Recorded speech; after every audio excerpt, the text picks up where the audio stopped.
Rédé. Bienvenue au Moyen-Âge. Bonjour à tous, chers amis médiévistes, ici Ricardius Alinquitar pour aujourd'hui un nouvel épisode de la chaîne des temps consacré à l'ordre de la Sainte Trinité ou Trinitaire pour le rachat des captifs, notamment le captif des morts. Alors c'est un ordre de religieux qui nous occupe aujourd'hui, donc un ordre à couvent, des religieux donc non cloîtrés, donc qui pouvaient, de par leur but même, donc sortir et œuvrer dans le monde pour le rachat des captifs. C'est un ordre qui a été créé à la toute fin du XIIe siècle, en 1194. Donc c'est encore une période de croisade. Les chrétiens donc viennent de conquérir Jérusalem et les États latins d'Orient, du Levant en fait, depuis près d'un siècle. Et il y a aussi donc des guerres avec les barbaresques en Afrique du Nord. Donc il y a un besoin de rachat donc de prisonniers chrétiens, notamment qui ont été faits prisonniers par les morts, notamment lors de razzias, donc de razzias le long des côtes, c'est-à-dire des côtes occidentales. Parfois les morts faisaient des razzias, par exemple, au départ la ville de Narbonne était au bord de mer. Dès le haut Moyen-Âge, il y a eu des razzias, et la ville s'est retirée de l'autre côté du massif de la Clappe. Et maintenant, encore aujourd'hui, par exemple, Narbonne se situe à bien un gros quart d'heure de la mer. Voilà. Et c'était donc, c'est qu'un des exemples. Les musulmans débarquaient et faisaient des opérations de pillage donc ultra rapides. C'était pas du tout des opérations de conquête. C'était vraiment pour piller et après ils s'en allaient. Et parfois ils faisaient des captifs pour les revendre bien sûr plus tard, voilà, en tant qu'esclaves, ou encore mieux pour eux, niveau financier, pour en tirer une rançon. Alors dès le haut Moyen-Âge, on voit ce type de comportement. On a donc dans l'actuelle commune de la Garde-Freinet, dans l'actuel département du Var, une ancienne base mort comme ça à Fraxinetum. Donc c'est le nom ancien de la Garde-Freinet. Vous avez un petit fortin là sur les collines parce que parfois, quelquefois, les morts restaient et faisaient des bases, notamment pour hiberner, donc hiverner, pardon. Ce ne sont pas des ours. Et donc, ils faisaient des razzias, ils repartaient, certains restaient pour tenir. C'est un peu comme faisaient les Vikings, en fait, à partir du 8e, 9e siècle. Il y en a qui restaient quand ils avaient des positions fortes, plus sur la paroi, sur la façade atlantique, mais ils l'ont fait aussi en Méditerranée. Et donc, certains restaient hiverner dans des bases qui étaient occupées, en fin de compte, toute l'année, quoi. Et les Vikings, entre parents, eux, remontaient les rivières, en plus. Des fois, avec leur landskip, donc leur bateau rapide, on appelle ça des dracars, mais en fait on appelle ça à tort. Le dracar, si vous voulez, c'est la partie de bois sculptée à l'avant du langskip. Le bateau en soi, c'est un langskip, c'est pas du tout un dracar. Bref, c'est comme si vous disiez, je sais pas moi, le capot pour la voiture. Enfin voilà, c'est qu'une partie en fait. Bon, parenthèse fermée là-dessus. Et donc on a de nombreux prisonniers chrétiens réduits en esclavage par les morts, fréquemment, notamment quand les rançons ne sont pas payées. Donc dans toute la côte barbaresque, dans toute la côte d'Afrique du Nord, les barbaresques de l'actuelle Algérie, Maroc, Tunisie, voilà, en Égypte aussi des fois, parce que parfois les chrétiens faisaient des attaques, notamment maritimes. On a encore ça sous Saint-Louis. La croisade donc s'attaque en Égypte au sultan fatimide. Il y a une bataille désastreuse à la Mansoura, voilà, on a des esclaves qui sont faits, et on a le même problème au Levant dans les États latins. Quand une bataille est perdue, ou quand des chrétiens sont attaqués sur le chemin de Jérusalem, par exemple, et ben les musulmans font des captifs. Voilà. Il faut savoir que Jérusalem donc, a été conquise en 1099, lors de la première croisade, par Godefroy de Bouillon et donc d'autres seigneurs. Il y avait des Provençaux, des Picards.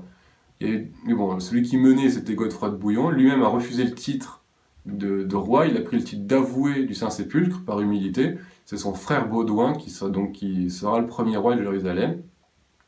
Et donc la ville est perdue une petite centaine d'années plus tard, en 1187, à la bataille dite de Hattin. On a un film célèbre là-dessus, c'est Kingdom of Heaven.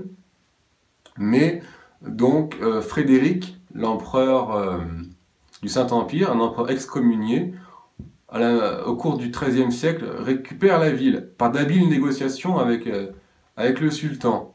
Mais bon, ça ne va pas durer. Quelques décennies plus tard, les chrétiens repèrent Jérusalem et puis tous les États, un à un, puis tous les États donc en le Haut-Levant.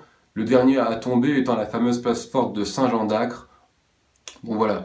Et donc, pendant tout une grande partie du Moyen-Âge, on va dire, et après ça continue parce qu'on a toujours des attaques et des razzias donc sur la façade, sur nos côtes en fait méditerranéennes, hein, que ce soit en Espagne ou en France, ou même en Italie parfois, ou dans les îles.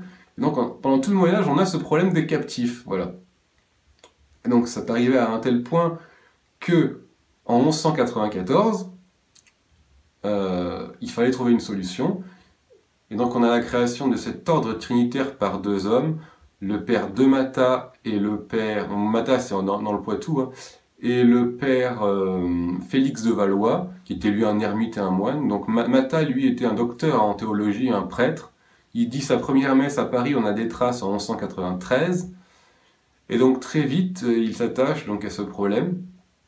Il aurait eu une vision donc, avec son collègue Félix de Valois, une vision donc, du Christ, d'un cerf, avec un cerf qui portait une croix bleue et rouge, et donc voilà, une vision pour racheter donc, ces prisonniers. Voilà, donc, ça c'est très important, ça va être le premier ordre non violent, voilà. C'est-à-dire de rachat de prisonniers, d'œuvres en Terre Sainte, mais non violent, voilà, non par les armes.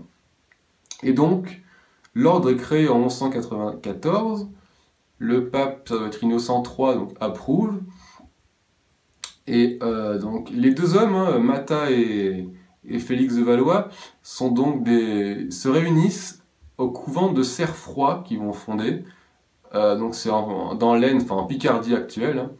Cerfroy, c'est dans la commune de Brumet ou Brumetz, je ne sais pas comment on prononce. Et donc il y a un premier couvent qui est fondé là. Philippe Auguste, donc le roi de France, très très vite va prendre en affection cet ordre, et à Paris même leur permet d'ouvrir un couvent près de la chapelle des Mathurins. Alors c'est pour ça qu'ils porteront notamment le nom de Mathurin. On a exactement le même type de raccourci, avec par exemple les Jacobins, pour les Dominicains, qui étaient donc près de la paroisse Saint-Jacques, ou les Cordeliers, qui signifient les franciscains. Voilà, eux, ils portaient une ceinture de corde à la ceinture, c'est encore autre chose, mais donc pour les Jacobins, ça marche. Donc c'est une contraction qui vient du nom de leur couvent parisien, voilà, en quelque sorte. Donc ces Mathurins, ce sont les Trinitaires, on parle bien des mêmes. Et le pape lui-même donc se rend bien compte de cette nécessité donc de cet ordre pour le rachat des captifs, et à Rome même leur permet de fonder en 1209 l'église de Saint Thomas in Formis, voilà, qui existe encore aujourd'hui.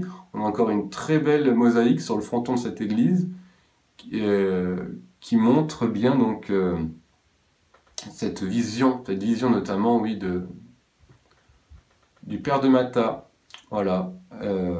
Et donc, au cours du Moyen-Âge, l'ordre va bien sûr se développer, puisqu'il y a un réel besoin de rachat des captifs, d'autant plus que pendant les croisades, on subit défaite sur défaite. Les royaumes chrétiens donc, cèdent du terrain un à un. Et donc, il en arrive à y avoir aussi des sœurs trinitaires. On a environ 250 couvents, hein, au temps moderne, hein, donc à leur naissance jusqu'au XVIIIe siècle. Il y a un vrai essor, ça touche la France, l'Espagne, l'Italie aussi notamment, principalement. Et donc, on a des sœurs, et même des frères, qui vont avoir une activité plus pastorale, plus contemplative dans ces monastères. Certains ne vont pas tous aller concrètement sur le terrain, en terre morte, ou en terre sainte, ou en barbarie, pour acheter des captifs. Une vie plus contemplative va être possible, en effet. Et voilà, il va y avoir de nombreuses donations, notamment parce qu'un tiers-ordre trinitaire se met en place assez vite. Donc un tiers-ordre, qu'est-ce que c'est? On en a déjà parlé pour les ordres mendiants notamment. C'est un ordre composé de... Enfin, c'est une partie de l'ordre composée de laïcs. Alors, le premier ordre, c'est l'ordre des moines, le second, c'est les moniales, donc les femmes, et le troisième, donc c'est des laïcs puissants, enfin souvent, et pas que, hein, mais l'intérêt c'est que les puissants vont pouvoir faire des donations. Voilà. Donc, donation pro anima, donc en échange de quoi l'ordre s'engage à prier donc, pour leur âme. Donc, on a des obituaires, donc ce sont des recueils, et normalement, à chaque anniversaire de décès d'un donateur, on prie pour lui, ou des fois il y a même une chapelle qui est donc fondée avec des messes quotidiennes pour les plus riches d'entre eux, les plus puissants, dites pour l'âme, ou de la famille, ou de la personne. Voilà. Et donc, à ce qu'on raconte, Philippe Auguste lui-même, par exemple, aurait été donc un oblat, donc aurait fait partie de l'ordre, ou un tertiaire, hein, un tertiaire à tout du moins, c'est-à-dire qu'il aurait fait partie de cet ordre, ce tiers-ordre. On a dit aussi que Saint Louis en a fait partie. Alors, je ne sais pas si on a des preuves de ça. Il y a plus ou moins des légendes. On dit que parfois Saint Louis se rendait donc dans sa chapelle dans l'habit de l'ordre, donc l'habit donc comportant une croix pâtée, donc bleu et rouge. Donc apparemment, il aurait fait partie de l'ordre en tant que tiercelin. Donc tiercelin ou tertiaire, c'est pareil, c'est membre du tiers-ordre si vous voulez. Et donc, comme notre émission s'attache aussi donc à l'évolution au fil des temps, il faut savoir qu'il y a eu une réforme importante au XVIe siècle par le père Jean-Baptiste de la Conception, qui mettra au goût du jour en fait la règle écrite par le père de Matha. Et donc il y a des trinitaires réformés qui eux vont arborer non pas la croix pâtée mais la croix droite, voilà, sur leurs habits, c'est une petite notification. Et donc jusqu'au XVIIIe siècle ils vont perdurer sans problème. Et avec au 19e, 20e une légère décroissance du fait de qu'il y ait moins en fait de captifs chrétiens à racheter, mais là ces dernières décennies, l'ordre renaît un petit peu de ses cendres, bien qu'il n'ait jamais été formellement aboli, hein, mais il y a toujours un ministre général. Donc le ministre général, c'est comme si vous voulez, c'est le grand maître de l'ordre. On l'appelle le ministre général parce que c'est un ordre religieux. Donc il y a des provinces.